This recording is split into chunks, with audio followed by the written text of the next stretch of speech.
War 1971, इस पर हम बात कर रहे हैं, जिसमें कि हमने इस वॉर की लेगेसी पढ़ी। After that we went into analysis of the situations related to this war, and after that कैसे कैसे ये वॉर अपने चरम एक्सट्रीम लेवल पर पहुंचा, प्रोसीडिंग इवेंट्स पर हम गए, वो पढ़ा हमने। देन आफ्टर दैट हम फैक्ट चेक में आ गए। अंडरस्टूड। और after completing the fact check हमने डिटेल्ड एनालिसिस भी किया। अब आप कहोगे सर डिटेल्ड एनालिसिस हमने नहीं किया था, तो वो आज हम कर लेते हैं।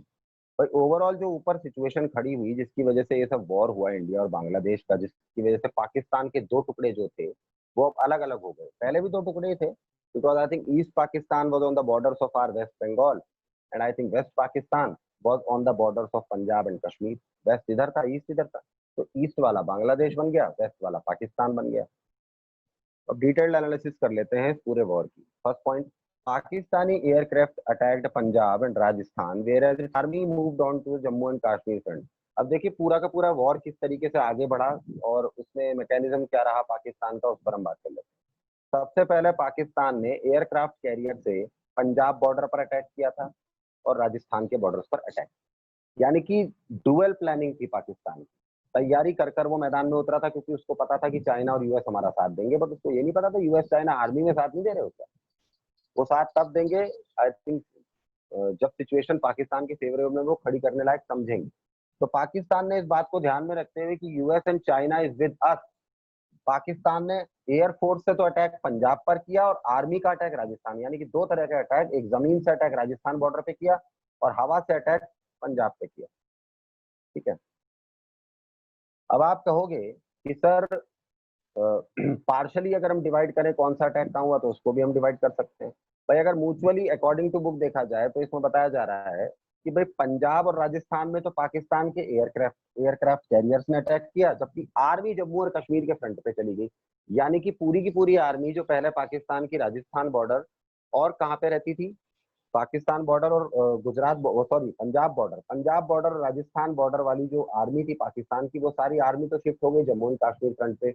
और मतलब 60% ऑफ द आर्मी पैदल सोल्जर और इन्फेंट्री कहते हैं जिसको हम। उसके अलावा एयरफोर्स ने अटैक कर दिया कहाँ पर, कौन से बॉर्डर्स पर, पंजाब पर और राजस्थान पर, क्योंकि वहां आर्मी कम हो गई थी, तो वहां पर एयरक्राफ्ट कैरियर्स ने अटैक किया। तो दो तरफ से अटैक हुआ, आर्मी अटैक हुआ जम्मू कश्मीर फ्रंट से और एयरफोर्स एयरक्राफ्ट अटैक हुआ पंजाब और राजस्थान के फ्रंट से। Second point, in response, in retaliation, India attacked, involving all the three forces, the Air Force, Navy, and the Army on both the Western and the Eastern front. Response में India ने पाकिस्तान के दोनों borders पर attack किए। क्यों? आप कहोगे कौन से दो बॉर्डर? दो बॉर्डर्स मतलब पंजाब और राजस्थान वाला जो लैंड बॉर्डर जहां पे इन्होंने एयरक्राफ्ट अटैक किया था वहां भी, और जम्मू एंड कश्मीर वाले फ्रंट पे भी। इन दोनों फ्रंट्स पर इंडिया ने, भाई पाकिस्तान ने तो क्या है फ्रंट्स पर अटैक अपने डिवाइड कर दिए थे। पंजाब राजस्थान पर अटैक किया उन्होंने एयर अटैक, ठीक है, और जम्मू और कश्मीर पर they did land attack, I think soldiers through soldiers, army attack. लेकिन इंडिया ने क्या किया, इंडिया ने इन दोनों फ्रंट पर तीनों फोर्सेस के अटैक पैरेलली किए। ठीक है, पंजाब राजस्थान फ्रंट पे तीनों navy, I think Punjab Rajasthan front पे आई थिंक नेवी हो नहीं सकती, बट आई थिंक वहां पर एयरफोर्स थी और वहां पर आर्मी थी, और नेवी के थ्रू गुजरात बॉर्डर से अटैक इंडिया ने कर दिया। प्लस जम्मू एंड कश्मीर के बॉर्डर पर भी तीनों फोर्सेज ने मिलकर अटैक किया। और उधर ईस्ट पाकिस्तान था जहां बांग्लादेश था, वहां भी पाकिस्तान की आर्मी खड़ी हुई थी, तो उस आर्मी पर अटैक कहां से किया, नेवी से किया, क्योंकि बंगाल की सीमा जो है समुद्र से लगती है। ठीक है, तो इस तरह से इंडिया ने तो तीनों फोर्सेज झोंक दिए। जहां तीनों फोर्सेज अटैक कर सकते हैं वहां तीनों करो, जहां दो कर सकते हैं वहां दोनों करो। Example note, supported by the local population. इसमें पॉजिटिव बात ये थी कि पाकिस्तान ने जब इंडिया के बॉर्डर्स पर अटैक किया, तो that attack of Pakistan was not supported by the local population. ठीक है, जिन एरियाज में उन्होंने अटैक किया, चाहे पंजाब में किया हो, चाहे राजस्थान में किया हो, या चाहे जम्मू और कश्मीर में किया हो, वहां की लोकल पॉपुलेशन पाकिस्तान के खिलाफ थी, against the government and administration of Pakistan. Therefore वो इंडिया के फेवर में थी, और यही हमारा पॉजिटिव एस्पेक्ट था। Next point, therefore Indian army made rapid progress in east Pakistan. इसीलिए भारतीय आर्मी को, वही है ना, देखो लोकल पॉपुलेशन की मदद जब मिलती है किसी भी एरिया में, अगर आप आते हैं, सपोजली ब्रिटिशर्स इंडिया आए, अगर उनको लोकल पॉपुलेशन की मदद नहीं मिलती तो वो इतनी जल्दी यहाँ के एडमिनिस्ट्रेटर्स नहीं बनते। वही चीज इसकी बात है, इंडियन आर्मी ने ईस्ट पाकिस्तान में जब घुसपैठ की, इन्फिल्ट्रेट किया, और उसको आजाद कराने के लिए लड़ाई लड़नी स्टार्ट की, तो वहाँ ईस्ट पाकिस्तान की जो लोकल पॉपुलेशन थी उसने इंडियन आर्मी को पूरा सपोर्ट किया और पाकिस्तान आर्मी के साथ उन्होंने डिचिंग की, धोखेबाजी की। इसलिए इंडियन आर्मी का काम बहुत ज्यादा जल्दी हो गया and Indian army made a very rapid progress in east Pakistan. इसीलिए जो काम हो सकता है 5-6 दिन फालतू में होता है, 5-6 दिन कम में हो गया। नेक्स्ट पॉइंट फैक्ट चेक में आते हैं। 10 days the Indian army had surrounded Dhaka from the three sides and the Pakistani army of nearby 90,000 soldiers had surrendered. हालत ये हो गई कि 10 दिन के अंदर अंदर भारतीय सेना ने पूरे ढाका को कवर कर लिया और तीनों साइड से कवर कर लिया। अंडरस्टूड, तीन ही डायरेक्शन थे, चौथी साइड से समुद्र था। तीनों बॉर्डर जहां जहां ढाका के लग रहे हैं उन तीनों बॉर्डर से इंडियन आर्मी ने उसको कैप्टिवेट कर लिया, because Dhaka was the capital of east Pakistan.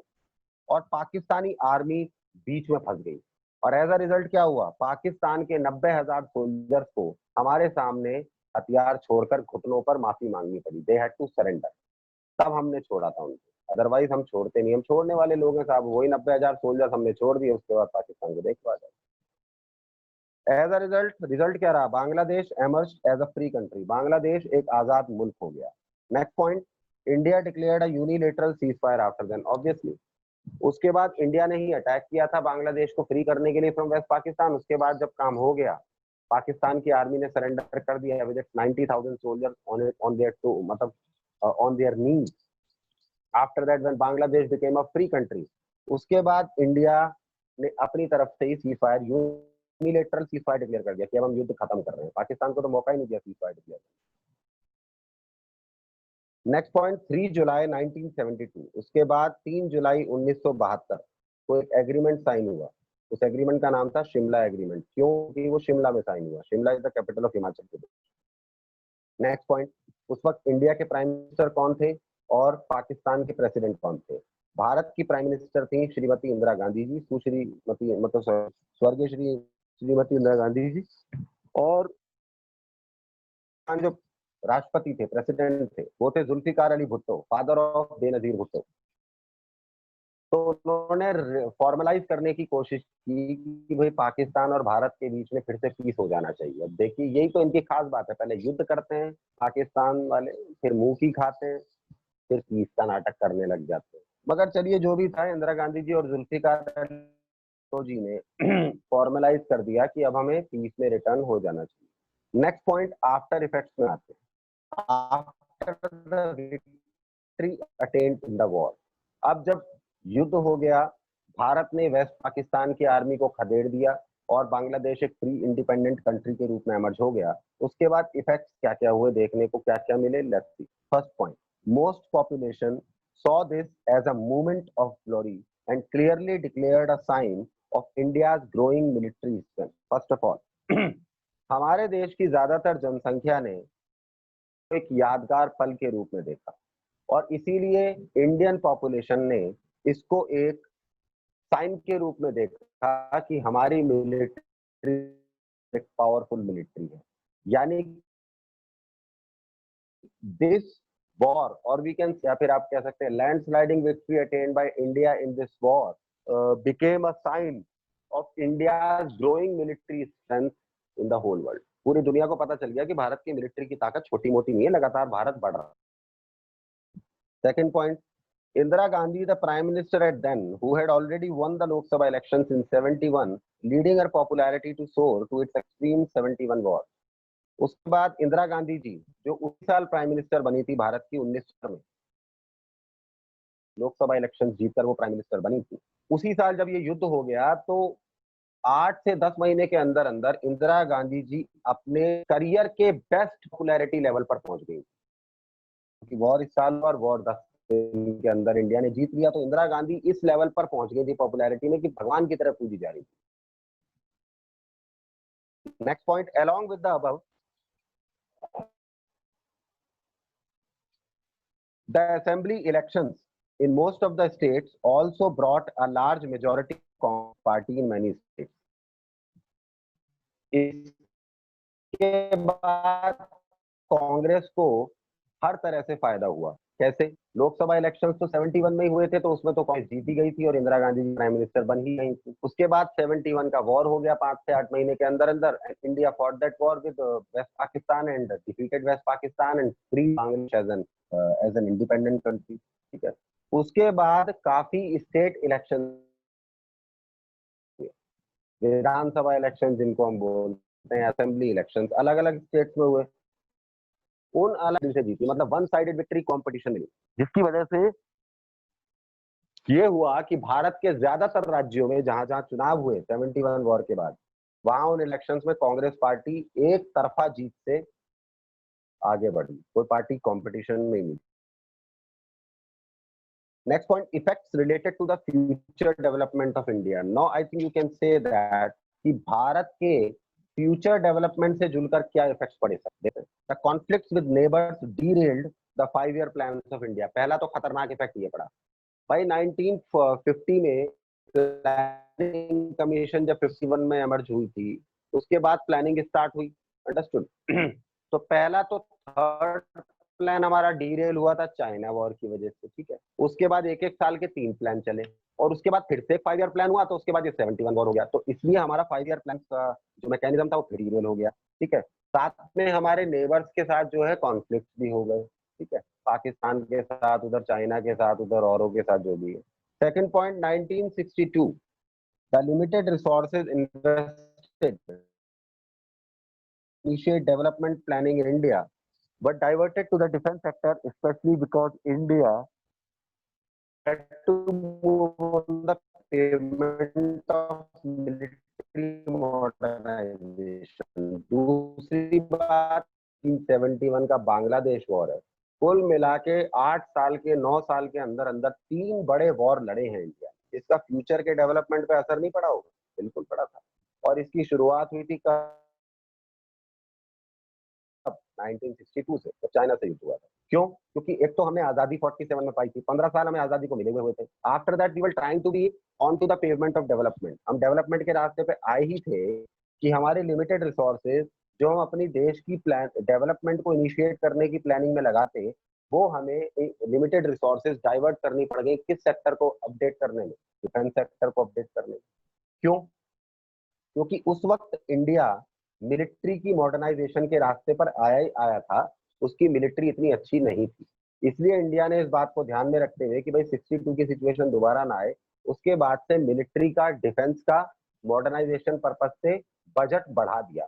अब वो जो बजट बढ़ाया वो बजट कहीं से तो काट के बढ़ाया होगा, क्योंकि रिसोर्सेज तो लिमिटेड ही थी। तो उसकी वजह से उसका सीधा प्रभाव भारत के भविष्य की प्रोग्रेस पर पड़ा, जिसकी शुरुआत 62 में हुई।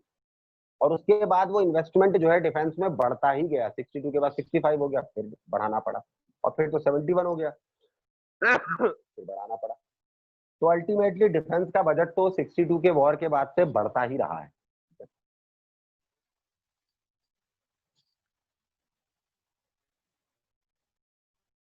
आप कहोगे सर इसको समझाने के लिए थोड़ा सा उदाहरण दे दीजिए, फैक्ट चेक ले लेते हैं।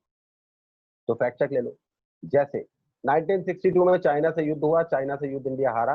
एज अ रिजल्ट नवंबर 1962 में पहली बार डिफेंस प्रोडक्शन के लिए अलग से डिपार्टमेंट को एस्टेब्लिश किया गया गवर्नमेंट की तरफ से, ऑथराइजेशन से।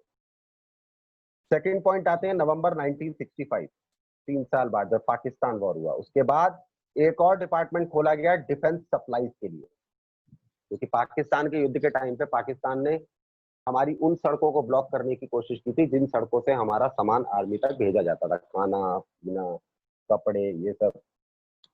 तो अब उस वॉर के बाद एक्सपीरियंस जब हमें मिला, तो हमें लगा डिफेंस सप्लाईज का अलग डिपार्टमेंट होना चाहिए, तो उसका अलग डिपार्टमेंट स्टैब्लिश किया गया 65 में।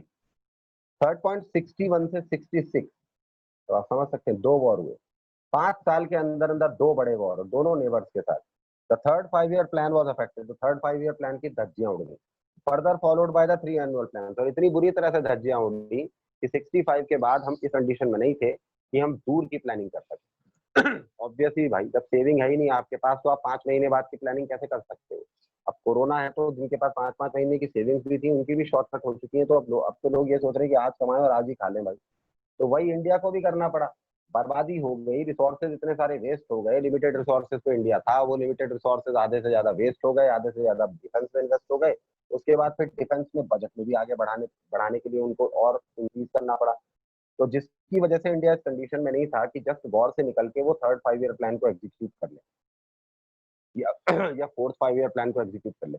इसीलिए इंडिया ने डिसाइड किया कि अगले 3 साल तक हम सिंगल ईयर का प्लान बनाएंगे according to the need and जो भी है। उसके बाद जब 3 साल इंडिया थोड़ी सी ठीक कंडीशन में आ जाएगा, after that we will be again moving on to our 5 year plan strategy. That is the thing. Then 69 में क्या हुआ? अब ऑब्वियसली 66 से 69 एक साल के 3 प्लान हो गए। 69 में hence when the fourth 5 year plan could only be initiated, फिर 69 में जाके हमने fourth 5 year plan को रेगुलेट किया। आफ्टर देन उसके बाद note the defence expenditure of India increased enormously after the war so as to lead in its security assets unconditionally. Note की बात यह है कि भारत का जो डिफेंस एक्सपेंडिचर 62 तक था उसके मुकाबले 7 आते आते वो ट्रिपल 4 गुना हो गया और आगे चल के भी वो इतना बढ़ता चला गया वॉर्स की वजह से। क्यों?